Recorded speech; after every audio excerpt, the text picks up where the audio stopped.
오늘은 누가복음 9장 1절에서 36절 말씀을 통해서 은혜를 받으시겠습니다. 이제 12제자를 파송하시는 그런 말씀이 먼저 나옵니다. 1절에요. 예수께서 12제자를 불러 모으사 모든 귀신을 제어하며 병을 고치는 능력과 권위를 주시고, 예수님이 부르셨습니다. 제자가 되는 길은 예수님이 먼저 불러주시는 것입니다. 불러주시고 불러 모으사 귀신을 제어하고 병을 고치는 능력과 권위를 주셨다라고 하는 것입니다. 자, 능력을 주시는 분은 예수님이시다는 것입니다. 그래서 우리가 전도를 하든 정말 예수의 증인으로 살아가든 내 능력이 아니라 예수의 능력으로 나가야 된다는 것입니다. 능력을 주시고 능력과 권위를 주시고, 2절에요. 하나님의 나라를 전파하며 앓는 자를 고치게 하려고 내보내시며 그랬습니다. 내보내셔서 하게 하는 것이 무슨 일이냐? 하나님 나라를 전파하게 했다라고 하는 것입니다. 하나님의 나라는 예수를 통해서 이루어지는 줄로 믿으시기 바랍니다. 예수를 전하라는 것입니다. 예수의 이름으로 기도하면 또 병든 자가 낫는 역사가 나타날 것이라는 것입니다. 귀신들이 쫓겨갈 것이라 라고 말씀을 하고 있습니다. 불러서 능력을 주시고 내보내셔서 하나님의 나라를 이루게 하셨다는 것입니다. 3절에요. 이르시되 여행을 위하여 아무것도 가지지 말라. 지팡이나 배낭이나 양식이나 돈이나 두벌옷을 가지지 말며 그랬습니다. 아니, 그러면 어떻게 여행하면서 먹고 살라고 아무것도 가지지 말라 했겠습니까? 이 말은 온전히 주님만 의지하라고 하는 뜻인 줄로 믿으시기 바랍니다. 이 하나님의 나라를 전하는 것은요, 세상 의지해가지고 되는 것이 아닙니다. 주님을 의지하고 기도할 때에 되어진다라고 하는 것입니다. 오직 예수를 의지할 때에 하나님의 나라는 이루어지고 구원 역사는 나타날 줄로 믿으시기 바랍니다. 생명 구원은 예수의 능력으로만이 되어진다는 것입니다. 4절에 어느 집에 들어가든지 거기서 머물다가 거기서 떠나라. 당시는 순회 전도자들이 굉장히 많았습니다. 돌아다니면서 전도를 하다가 어느 집에서요, 우리 집에서 좀 오늘은 거하시고 이번에는 거하시고 떠나소서 하면 그 집에 들어가라는 것입니다. 그런데 거기 동네에 머무는 동안에는 계속 누구 집에 있으라 이 말입니까? 그 집에 있으라. 막 기적이 일어나고 병든 자가 낫고 하면은 더 부잣집에서 우리 집으로 가자고 할 수도 있지 않겠습니까? 그래도 옮기지 마라 이 말입니다. 처음에 맞이한 그 집에서 그냥 끝까지 있으라 라고 하는 것입니다. 대접에 따라 이동하지 말라 이 말입니다. 자칫하면 오해가 생길 수가 있기 때문에 그렇다라고 하는 것입니다. 아, 대접 잘한 집만 찾아가네? 이런 말 들으면 안 된다는 것입니다. 5절에요. 누구든지 너희를 영접하지 아니하거든 그 성에서 떠날 때에 너희 발에서 먼지를 떨어버려 그들에게 증거를 삼으라 하시니, 원래 이 먼지 터는 풍습은 유대인들이 이방인들에게 가서 이제 돌아올 때는 너희들하고 우리는 상종을 안 해하고 먼지 털고 돌아오는 그런 풍습이었답니다. 그런데 이 복음을 받아들이지 아니한 사람들에게는 먼지 털고 돌아서라라고 하는 것입니다. 유대인들이라도 이 하나님 나라를 거부하고 받아들이지 않는 사람들에게는 하나님의 심판이 임할 것이라는 경고로 먼지 털어버리고 나오라라고 하는 것입니다. 그래서 증거를 삼으라는 것입니다. 6절에요. 제자들이 나가 각 마을에 두루 다니며 곳곳에 복음을 전하며 병을 고치더라. 곳곳에서 복음을 전하고 병도 고치고 귀신도 쫓아내고 누구를 대신해서 이런 사역을 하고 있습니까? 예수님을 대신해서 예수님의 증인이 되어 오늘 이 시대도 우리도 마찬가지입니다. 내가 하는 것이 아닙니다. 내 능력으로 하면 실패합니다. 어둠의 영을 이길 수가 없습니다. 오직 주 예수님의 능력으로 주님의 영광만을 위하여 그분을 높이기 위하여 이 일을 할 때에 하나님의 나라가 이루어질 줄로 믿으시기 바랍니다. 그랬더니 7절에요. 분봉왕 헤롯이 이 모든 일을 듣고 심히 당황하니 이는 어떤 사람은 요한이 죽은 자 가운데서 살아났다고도 하며, 왕이어도 분봉왕 헤롯이 자기 아내의 말을 듣고 헤로디아의 일로 인하여서 자기 동생의 아내를 빼앗았다고 세례 요한이 지적하자 세례 요한을 어떻게 해버렸습니까? 자기 생일날 죽였습니다. 그런데 예수님을 통하여 능력이 나타난다 소문이 들으니까 이거 세례 요한이 살아난 거 아니야? 하면서 심히 당황했다라고 하는 것입니다. 권세가 있어도 재물이 많아도 이 죽음 앞에서는 두려워 떤다라고 하는 것입니다. 생명 구원은 권세나 재물로 이루어지는 것이 아니다라고 하는 것입니다. 8절에 어떤 사람은 엘리야가 나타났다고도 하며 어떤 사람은 옛 선지자 한 사람이 다시 살아났다고도 함이라. 예수 그리스도에 대해서 막 이 사람은 이 말하고 저 사람은 저 말하고 그렇게 이야기한다라고 하는 것입니다. 9절에 헤롯이 이르되 요한은 내가 목을 베었거늘 이제 이런 일이 들리니 이 사람이 누군가 하며 그를 보고자 하더라. 능력이 나타나니까, 기적이 일어나니까 이상하다. 요한은 내가 죽였는데 요한보다 더 큰 능력이 나타난다고 하니 한번 보고 싶다. 자, 왕이 보고 싶다 하면 보통 초청하면 가야 됩니까? 안 가야 됩니까? 근데 예수님은 안 가신 것 같아요. 보니까 나중에는 어떻게 한번 보게 되는지 모르지만은. 자, 10절에요. 그 다음에 이제 오병이어의 사건이 나옵니다. 사도들이 돌아와 자기들이 행한 모든 것을 예수께 여쭈니 데리시고 따로 벳세다라는 고을로 떠나가셨으나, 이제 사도들이 제자들이 돌아와서 보고하는데 예수님께서요 벳세다라고 하는 곳으로 따로 가셨습니다. 그 고을을 떠나가셨다라고 하는 것입니다. 한적한 곳으로 가셨다는 것입니다. 11절에요. 무리가 알고 따라왔거늘 예수께서 그들을 영접하사 하나님 나라의 일을 이야기하시며 병 고칠 자들은 고치시더라. 조용히 벳세다에 가서 좀 휴식을 취하려고 했는데 또 무리들이 알고는 따라옵니다.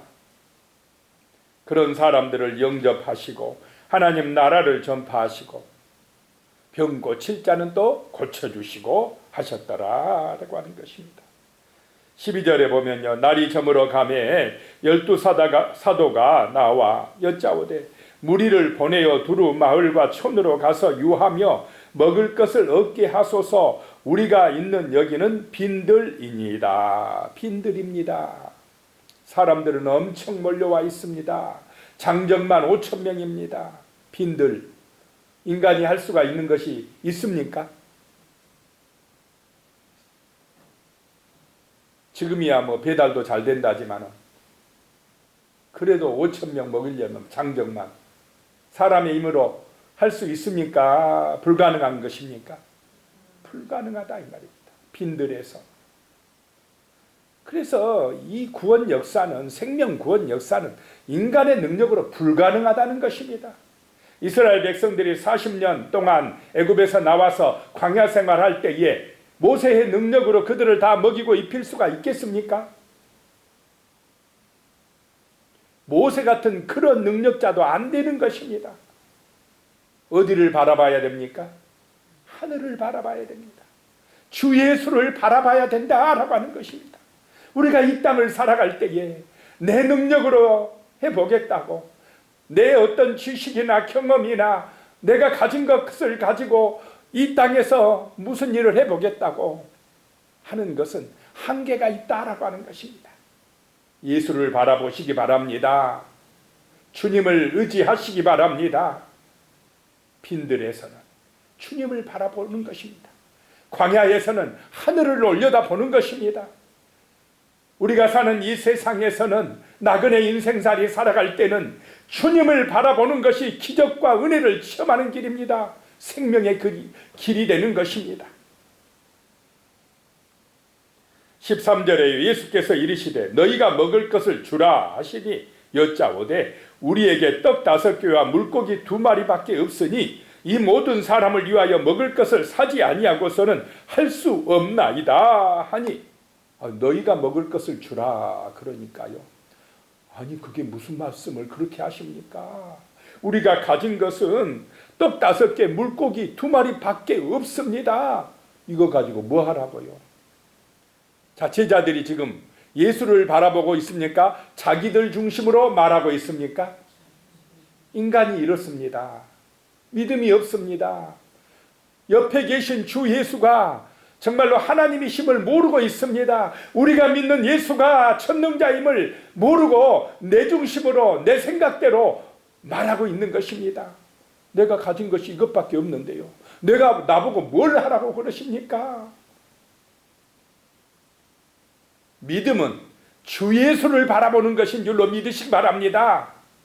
내 형편 처지를 보는 것도 아니고 내 앞에 있는 문제나 여러 가지 어려움을 보는 것도 아닙니다. 예수를 바라보는 것이 믿음입니다. 예수를 의지하는 것이 믿음입니다. 그것이 기적의 길이요 승리의 길이요 구원의 길이다 라고 하는 것입니다. 광야에서는 빈들에서는 우리가 한계가 있는 인생살이 속에서는 주님을 바라봐야 기적이 일어날 줄로 믿으시기 바랍니다. 14절에 이는 남자가 한 5,000명 되밀어라 제자들에게 이르시되 때를 지어 한 50명씩 앉히라 하시니, 말씀하신 대로만 하면 됩니다. 순종하면 되는 것입니다. 50명씩 때를 지어 앉혀라. 속으로는 그러지 않았겠습니까? 이 빈들판에서 이렇게 앉혀가지고 뭐 먹을 것을 줄 것처럼 해가지고 못 주면은 무슨 원망을 들으려고 이러실까? 그런데 그대로 하니 기적이 일어난 줄로 믿으시기 바랍니다. 다 17절에 먹고 다 배불렀더라. 그 남은 조각을 12바구니에 거두니라. 예수님이 하나님 되심을 증거하시는 것입니다. 예수가 구원자라는 것을 무리들에게 보여주시는 것입니다. 하나님이시기 때문에 할 수 있는 줄로 믿으시기 바랍니다. 그 다음에 이제 베드로의 고백이 나옵니다. 18절에요. 예수께서 따로 기도하실 때에 제자들이 주와 함께 있더니 물어 이르시되 무리가 나를 누구라고 하느냐? 이 당시 사람들의 관심이 무엇냐면 저 예수가 누구냐라고 하는 것이었습니다. 이 사람은 이 말하고 저 사람은 저 말하면서 각자 그냥 자기 생각대로 예수를 평가하고 말합니다. 19절에 보니까요. 대답하여 이르되 세례 요한이라고도 하고 더러는 엘리야라, 더러는 옛 선지자 중에 한 사람이 살아났다 하나이다. 20절입니다. 예수께서 이르시되 너희는 나를 누구라 하느냐? 베드로가 대답하여 이르되 하나님의 그리스도 신이다 하니, 베드로가요 예수를 하나님의 아들이라고 고백하는 경우는 있었지만 그리스도이십니다라고 고백하는 것은 베드로가 첫 번째입니다. 그리스도이십니다. 메시아이십니다. 우리의 왕이시요 선지자시요 제사장이 되십니다. 기름 부음 된 하나님의 아들이십니다라고 고백을 한 것입니다.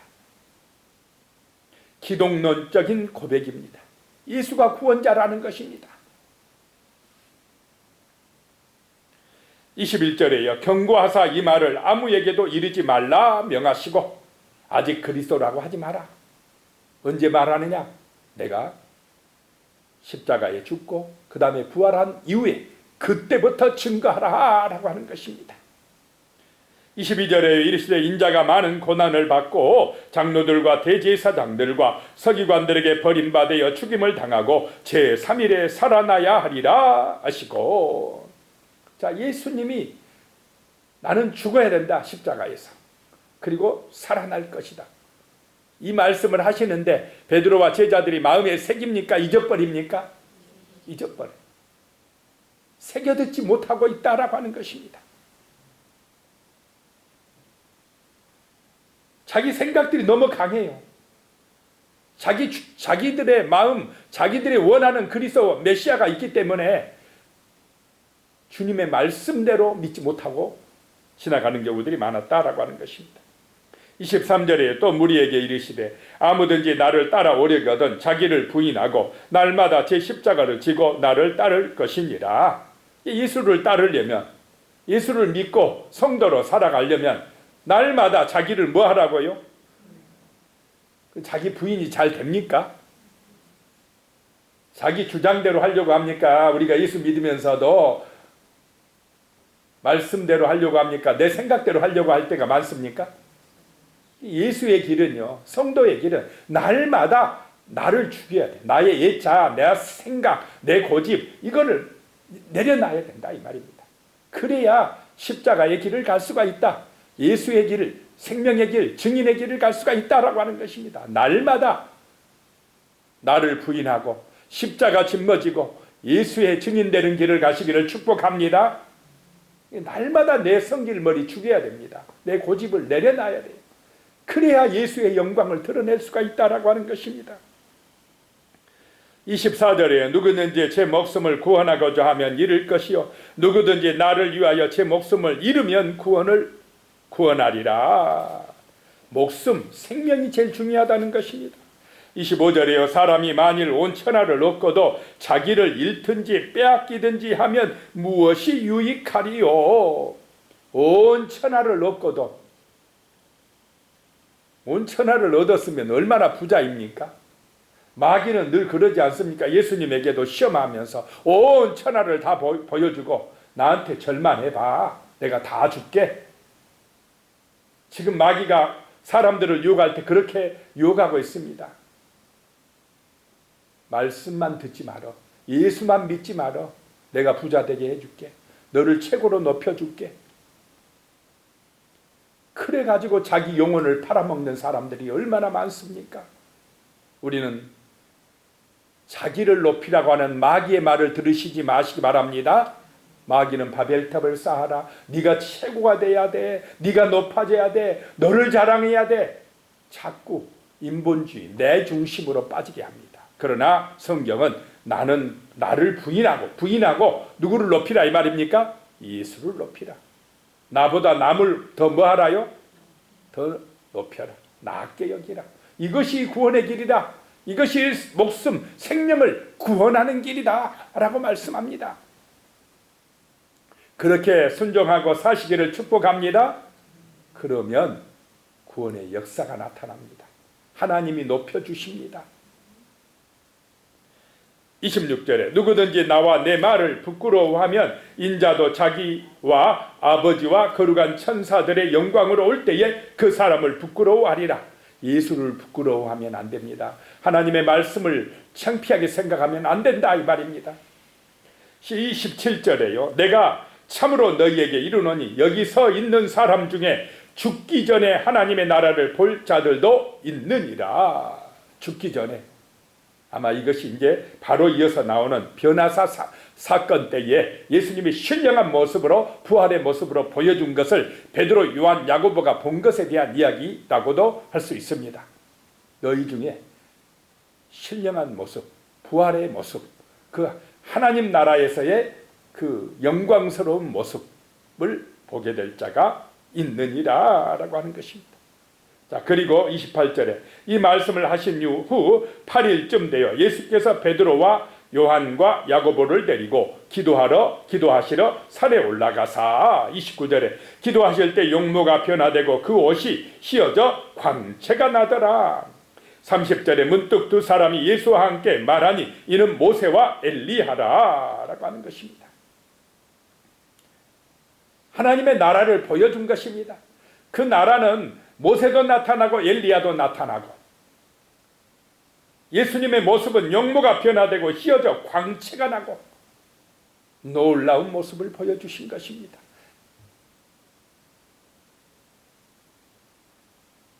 정말 우리는 이 예수, 그 영광스러운 그 하나님의 나라를 소망하며 증인되는 은혜의 삶을 살아가시기를 축복합니다. 기도하시겠습니다. 살아계신 하나님 아버지, 정말로 우리의 마음속에 주 예수가 주인 되어지며 주 예수를 믿는 믿음으로 승리하게 하여 주시옵소서. 내 힘이 아니라 주님이 주시는 능력과 권위를 가지고 우리가 이 땅 가운데서 하나님의 나라를 전파하며 어둠의 영들과 싸워 이기며 병든 자를 고치며 정말로 하나님의 영광을 드러내는 그런 믿음의 삶을 살아갈 수 있도록 도와주시옵소서. 그러기 위하여 정말로 하나님 자기를 부인하게 하여 주시며 날마다 십자가를 짊어지고 주님을 따르는 그런 참된 제자의 삶을 살아갈 수 있도록 은총을 내려 주시옵소서. 예수님의 이름으로 기도드리오며 이제는 우리 주 예수 그리스도의 은혜와 하나님 아버지의 무한하신 사랑과 성령의 교통하심과 함께 하신 은혜가 영원히 함께 하시기를 간절히 축원하옵나이다. 아멘.